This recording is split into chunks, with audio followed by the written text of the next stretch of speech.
Ecclesiastes chapter 5. Keep thy foot when thou goest to the house of God, and be more ready to hear than to give the sacrifice of fools, for they consider not that they do evil. Be not rash with thy mouth, and let not thine heart be hasty to utter anything before God, for God is in heaven, and thou upon earth. Therefore let thy words be few.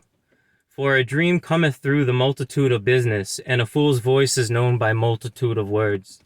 When thou vowest a vow unto God, defer not to pay it, for he hath no pleasure in fools. Pay that which thou hast vowed. Better is it that thou shouldest not vow, than that thou shouldest vow and not pay. Suffer not thy mouth to cause thy flesh to sin, neither say thou before the angel that it was an error. Wherefore should God be angry at thy voice and destroy the work of thine hands? For in the multitude of dreams and many words there are also divers vanities, but fear thou God.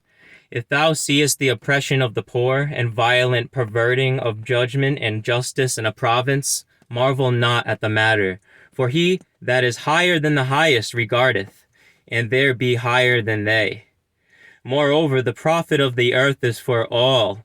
The king himself is served by the field. He that loveth silver shall not be satisfied with silver, nor he that loveth abundance with increase. This is also vanity. When goods increase, they are increased that eat them. And what good is there to the owners thereof, saving the beholding of them with their eyes? The sleep of a laboring man is sweet, whether he eat little or much, but the abundance of the rich will not suffer him to sleep. There is a sore evil which I have seen under the sun, namely riches kept for the owners thereof to their hurt. But those riches perish by evil travail, and he begetteth a son, and there is nothing in his hand. As he came forth of his mother's womb, naked shall he return to go as he came, and shall take nothing of his labor, which he may carry away in his hand.